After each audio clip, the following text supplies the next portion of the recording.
Pemirsa mutiara hati yang diberkati Tuhan, alasan yang ketiga mengapa Abraham disebut sebagai sahabat Allah pada pokok pembahasan kita hari ini adalah karena Abraham seorang yang takut akan Tuhan. Terbukti di ayat 11 sampai 12 Alkitab mencatat, tetapi berserulah malaikat Tuhan dari langit kepadanya, Abraham, Abraham, sahutnya, ya Tuhan. Lalu ia berfirman, jangan kau bunuh anak itu, dan jangan kau apa-apakan dia, sebab telah ku ketahui sekarang bahwa engkau takut akan Allah, dan engkau tidak segan-segan untuk menyerahkan anakmu yang tunggal kepadaku. Saudara yang diberkati Tuhan, Abraham bukan saja mengasihi Allah daripada pemberiannya. Abraham bukan saja memiliki iman yang sejati, tetapi Abraham juga adalah seorang yang takut akan Tuhan. Ini pernyataan datang dari malaikat Tuhan. Ini datang benar-benar dari Allah. Allah berkata, aku telah mengetahui sekarang bahwa engkau adalah seorang yang takut akan Tuhan. Jadi pujian takut akan Tuhan bukan datang dari seorang hamba Tuhan. Bukan datang seorang dari sekolah teologi atau seorang yang bergelar teologi. Tetapi dikatakan di sana bahwa Abraham takut akan Allah sehingga dia dengan rela.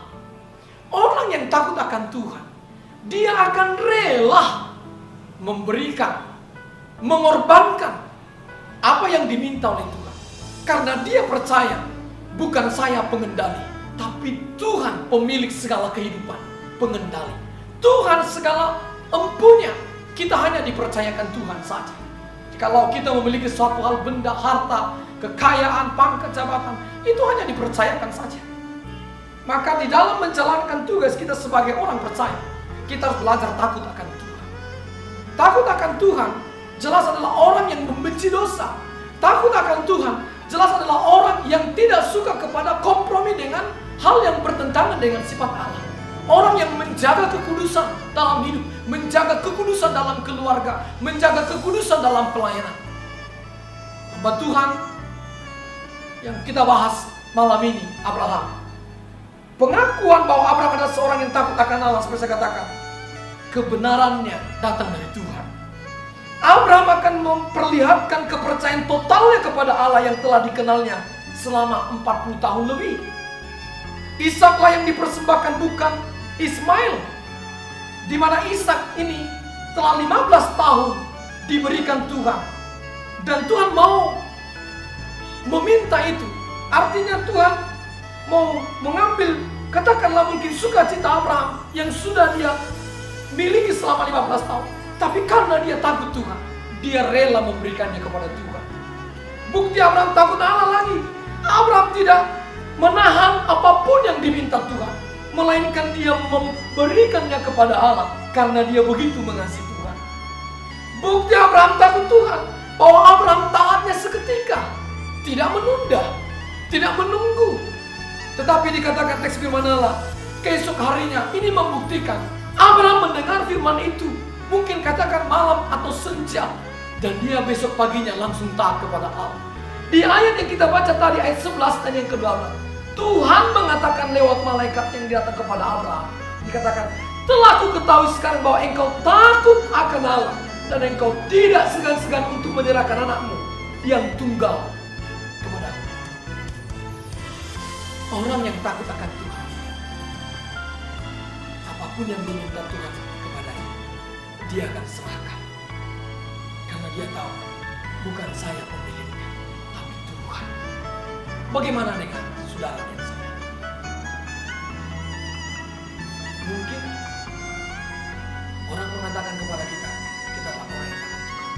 Mari kita buktikan dengan kita mengasihi Tuhan.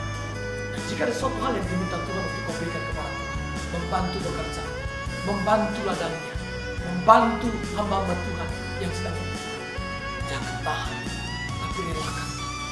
Maka saya percaya Tuhan akan membantunya. Pemirsa mutiara hati yang diberkati Tuhan, sebagai kesimpulan dari pembahasan kita, Abraham disebut sebagai sahabat Allah. Persahabatan Abraham dengan Allah lebih besar daripada kasihnya yang besar kepada putranya, yaitu Ishak.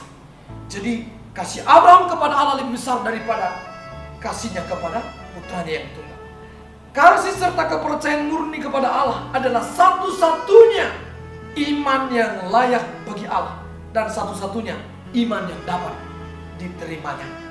Abraham disebut sebagai sahabat Allah karena Abraham telah teruji dan terbukti, sehingga dia menjadi kepujian bagi orang yang percaya. Abraham mengasihi Allah lebih daripada pemberiannya.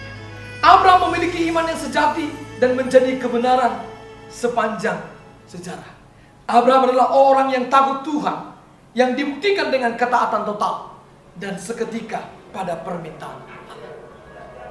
Maka sebagai hamba Tuhan, saya mengajak kita semua lewat program Mutiara Hati ini. Marilah kita belajar dari profil Abraham. Mengapa dia disebut sebagai sahabat Allah? Yang pertama, karena dia mengasihi Allah lebih daripada pemberian Allah. Yang kedua, dia memiliki iman yang sejati, yang diperhitungkan Tuhan menjadi kebenaran sepanjang sejarah. Yang ketiga, bahwa Abraham seorang yang takut akan Tuhan. Mari kita berdoa.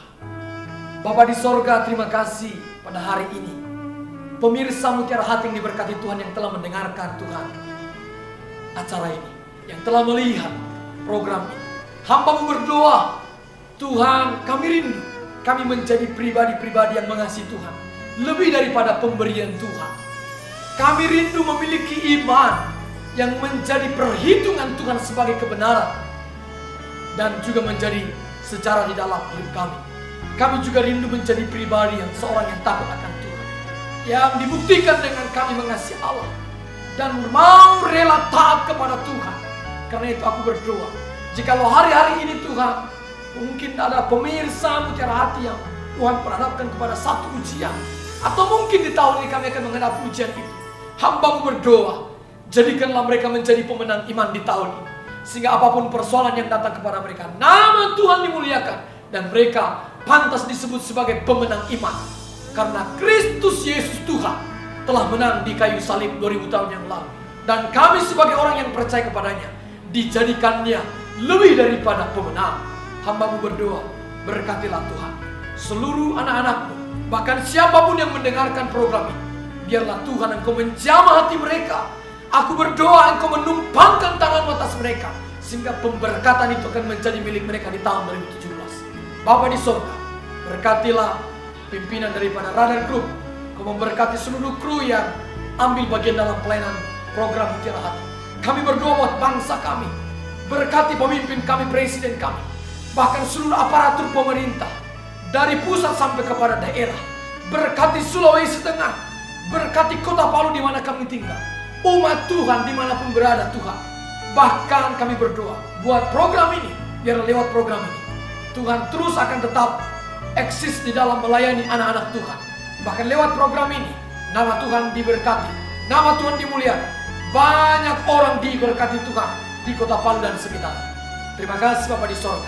Kami percaya Engkau menjadikan kami menjadi sahabat-sahabat, sehingga kelak Engkau berkata kepada kami, "Sabaslah hamba-Ku yang setia, masuklah ke tempat yang disediakan Bapa kepadanya." Dan itulah yang kami impikan sepanjang sejarah hidup kami Tuhan. Di dalam nama Tuhan kami Yesus Kristus, kami menutup acara ini. Nama Tuhan memberkati kami. Haleluya, haleluya.